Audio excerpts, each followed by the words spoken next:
Welcome to icon politics. ఇక్కడ ఆ, రాష్ట్ర పరిస్థితులు గమనిస్తున్నట్టయితే మనకి హ్యాష్ ట్యాగ్ నాని ట్రెండ్ నడుస్తున్నట్టు అనిపిస్తుంది. ఎందుకనంటే ఆళ్ల నాని టీడీపీలో జాయిన్ అవుతున్నారని చెప్పి, ఒక పక్క కొడాలి నాని అనుచరుల్ని అరెస్ట్ చేస్తున్నారని చెప్పి, ఇంకొక పక్క పేర్ని నాని కామెంట్స్, ఇలా అందరు నానీలు కలిసి రాష్ట్రాన్ని ఏదో చేయబోతున్నారు. అసలు ఈ అంశం మీద ఆ మన అజ్మిల్ గారి విశ్లేషణ తెలుసుకునే ప్రయత్నం చేద్దాం. నమస్తే సార్. నమస్కారం అండి. సార్, ఈ నానీలంతా కలిసి ఏం చేయబోతున్నారు సార్ రాష్ట్రాన్ని? వీళ్ళని ప్రభుత్వం ఏం చేయదంటారా? విచిత్రంగా నాని పేర్లు ఉన్న వాళ్ళందరూ తెలుగుదేశం పార్టీకి వ్యతిరేకంగా ఉంటున్నారండి. మొత్తం అంటే కేసీఆర్ నాని అయినా, కొడాలి నాని అయినా, పేరు నాని అయినా, లేకపోతే ఆళ్ళ నాని, ఇలాంటి నానీలు అందరూ కూడా తెలుగుదేశం పార్టీకి వ్యతిరేకంగా ఉన్న దాంట్లో ఉన్నారండి.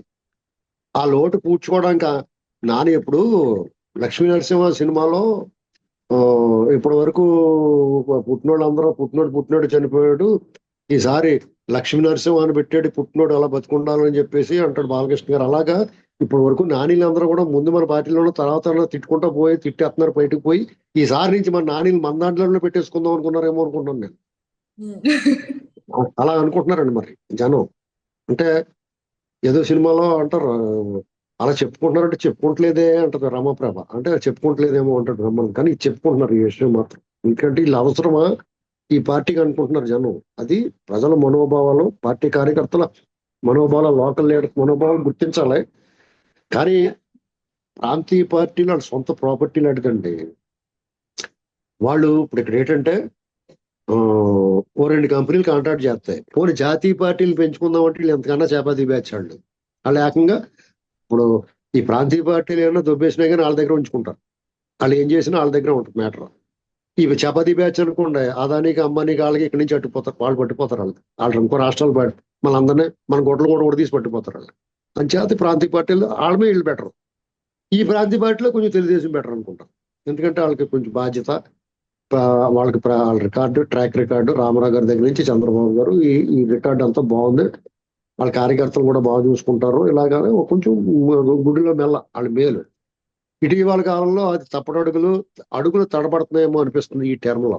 ఇప్పటి వరకు తెలుగుదేశం పార్టీకి లేని అపప్రద ఈసారి ప్రభుత్వం నడిపించడంలో వస్తుందేమో అని ఒక ఇన్స్టింక్ట్, ఒక 6th సెన్స్ లాంటి చెప్తా ఉంది. ఎందుకంటే మరి ఈ 6th సెన్స్ మనిషి జైలు పెట్టుకో నాకెందుకంటే దానికి కూడా ఒక ట్రాక్ రికార్డ్ ఉంది. ఎందుకంటే జగన్మోహన్ రెడ్డి సర్వభ్రష్టుడైపోతాడు, ప్రజలందరూ కాండ్రించి ఉమ్మేస్తారని ఎలక్షన్ 6 నెలల ముందు, లేకపోతే ఎలక్షన్ 3 రోజుల ముందు చెప్పలేదండి నేను. 2019 ఆగస్టు నెలలోనే చెప్పాను.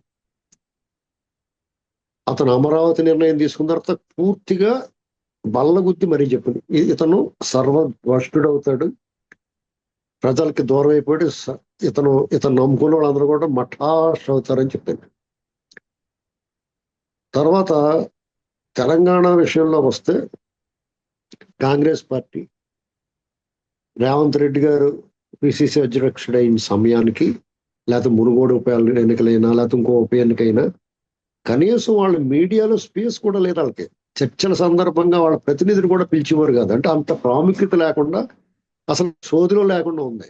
ఏ చర్చ జరిగినా బీఆర్ఎస్ బీజేపీ మధ్య ఇలాగ ఉండి తప్ప కాంగ్రెస్ పార్టీ ప్రాతినిధ్యమే లేదు మీడియాలో కూడా. అంటే అలాంటి పరిస్థితుల్లో నేను ఒక మాట చెప్పాను, రేవంత్ రెడ్డి గారు అయిన తర్వాత రేవంత్ రెడ్డి గారిని గురించి రాస్తా, మాట్లాడతా, భవిష్యత్ కాంగ్రెస్ డెఫినెట్ గా తెలంగాణ తెచ్చిన కేసీఆర్ గారికి 10 ఏళ్ళ అవకాశం ఇచ్చారు. ఈసారి కాంగ్రెస్ వంతు ఖచ్చితంగా కాంగ్రెస్ గెలిపిస్తారు. దానికి సరైన లీడర్ దొరికాడు వాళ్ళకి. డెఫినెట్ గా రేవంత్ రెడ్డి గారు మంచి పొజిషన్లోకి వెళ్తాడు. All the best Revanth Reddy గారు నేను దాదాపు 3 ఏళ్ల క్రితం చెప్పాను. అంటే మరి వేణుస్వామిలాగా మీరు ఎలాగ చెప్తే అన్నీ అయిపోయి ఒకసారి అవ్వకపోతేనే అన్నమాట. వేణుస్వామి జాతకాలు చెప్తాడు. మేము ప్రజల మనసులో ఏముందో ప్రజల్లో ఉన్నాం కాబట్టి సగటు పౌరుడిగా, ఈ దేశ పౌరుడిగా నేనేం ఫీల్ అవుతున్నా చెప్పాను.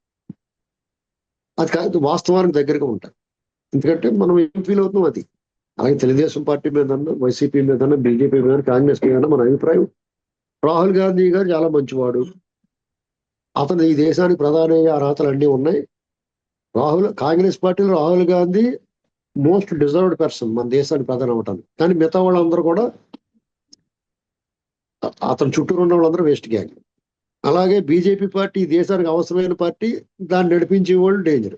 ఇది ఆ రెండు పార్టీల మధ్య ఉన్న వ్యత్యాసం. కేసీఆర్ గారు ఆయన ఏమీ నష్టం చేయలేదు.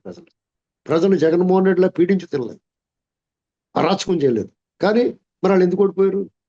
ఇక్కడ ఆలోచించాలి ఏదన్నా అంటే, అక్కడ ప్రజలు చైతన్యవంతంగా సామాజిక స్పృహతోటి ఆలోచించే విధానం, వాళ్ళు అనుకున్న లక్ష్యము హైలో ఉన్నాయి. వాళ్ళు కోరిన అహంకారాన్ని సహించలేకపోయారు. అంత చిన్నదానికే సహించలేకపోయారంటే ఆంధ్రప్రదేశ్లో జగన్మోహన్ రెడ్డి చేసిన అరాచకానికి ఆ ఫలితం రావడానికి పెద్ద ఆశ్చర్యం ఏముందండి? అవునే కదా. ఇక్కడ కేసీఆర్ గారు ప్రజలు పీడించకపోయినా ఓడిపోయాడంటే, జగన్మోహన్ రెడ్డి అరాచకం చేస్తే ఎలా గెలుతాడు అనుకున్నారు? సిగ్గు లేకుండా వాళ్ళు రివ్యూలు అవి ఇచ్చి ఏంటది వాళ్ళ సర్వేలు చెప్తారు. వైనాట్ 175 ఈయన అంటాడో, లేకపోతే వాళ్ళు రేపు వచ్చేస్తున్నాడో. పైగా 11 గంటల దాకా రిజల్ట్ అలా ఉంటుంది. 11 గంటల నుంచి మారిపోతుంటే ఏదైనా 3 ముక్కలాంటి ఏంటి టక్మని మార్చేస్తానికి ఏంటండి? ఇలాంటి పరిస్థితుల్లో ఈ నానీల్ని ఈ ప్రభుత్వం వైసీపీ నుంచి ఎన్నికల అనంతరం, ఫలితాల అనంతరం ప్రభుత్వం మొదలైన తర్వాత వాళ్ళని తీసుకోవాల్సిన అవసరం లేదు. మీరు వండిన పాయసం, ప్రజల మద్దతుతో మీరు తయారు చేసిన ఈ తీపి పదార్థాన్ని, ఈ గెలుపుని ఆస్వాదించడానికి మీ కార్యకర్తలకి, మీ నాయకులకి ముందు పెట్టండి. మందారాకులు వేసి మా అమ్మమ్మ గారు పూజ చేసుకున్నప్పుడు ఆ పూజ అయితే కూర్చుని కూడా అలా చేతకండి. మీ అమ్మమ్మ లేకపోతే మీ నాయనమ్మ పూజ చేసుకున్న తర్వాత ఆ మందార పలుకులు మీకు పెట్టకుండా ఆ రోడ్డు మీద పోయి అప్పి వెళ్ళరా అని చెప్పి అడిగి పెట్టేసింది అనుకోండి, మీకు ఎలా ఉంటది? గొడవ పడుతుంది, కసి వచ్చేద్ది. అదే పని ఇప్పుడు అలా ఆలోచించుకోవాలి. చాలా సింపుల్ గా చెప్పిన ఎగ్జాంపుల్ వాళ్ళకి. మీకోసం నీతో పాటు బాసిపట్లు వేసుకుని కాళ్ళు పుల్లెడిపోయేలాగా నీతో పాటు గంట సేపు పూజలో కూర్చున్న తర్వాత ఆ పందర పలుకు పెట్టకుండా నువ్వు వాడు ఎవరికో పెట్టేస్తే ఎలా ఉంటది? పళ్ళ తీసుకొచ్చి వాళ్ళ పెత్తనం ఇవ్వాలి. మళ్ళీని వాళ్ళు డిప్యూటీ సీఎంలో, ఎమ్మెల్యేలు, మంత్రుల కింద చేసిన వాళ్ళు ఉంటారు. వాళ్ళకి ఎక్స్ట్రా గౌరవాలు ఇవ్వాలి. ఇవన్నీ ఆలోచించుకోవాలి. ఎందుకంటే నీ ఓళ్ళు పెట్టే ఆ ఎగస్ట్రా ఉన్నది అని పెట్టు, పర్లేదు, తప్పులేదు. అంతేగాని నీ ఓళ్ళకి మానేసి వాళ్ళకి పెడుతుంటే ఇది ప్రమాదం రాజకీయ పార్టీలకి. ఇవాళ తెలియదు. అధికారం ఉన్నప్పుడు, చుట్టూ వంది మాగదలు ఉన్నప్పుడు, తన పక్కన చాలా కావలసిన వాళ్ళు కూర్చుని వాళ్ళే అంతా నడిపిస్తున్నప్పుడు అదేం తెలియదు. ఎన్నికల్లో పోరాటంలోకి ఎవడ కనపడినోడు ఇవాళ పేషీల్లో కనిపిస్తూ ఉంటారు.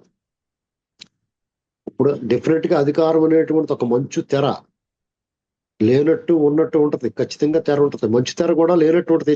చేతితోటి ఎలాగంటే ఏం తగలదు చేతికి, కానీ మంచు తెర ఉంటది కదా. ఎదురుగుండా వచ్చి వాహనాలు కనపడవు కదా, ప్రమాదం జరుగుతుంది కదా. అలాంటిది ఇది అధికారం అనేటువంటిది ఒక మంచు తెర. అప్పుడేం కనపడదు, ఎదురుగా ఉన్నది ఏం కనిపించదు. ఆ వ్యతిరేకత ముదిరిన తర్వాత, అసంతృప్తి, ఆగ్రహం పెరిగిన తర్వాత, వాడి వేడి సూర్యకిరణాలు వచ్చిన తర్వాత మంచి ఎలా కరిగిపోతే అలా కరిగిపోయి వాస్తవ పరిస్థితిలోకి వచ్చిన తర్వాత మనకి ఏముండదు ఇంకెనకాల. తిరిగి ప్రతిపక్షంలో కూర్చోవాలి. ఈసారి ప్రతిపక్షంలో కూర్చోవడం జరిగితే ఎవరూ మిగలరు, ఎవరిని వదలరు. ఇది గుర్తుపెట్టుకో.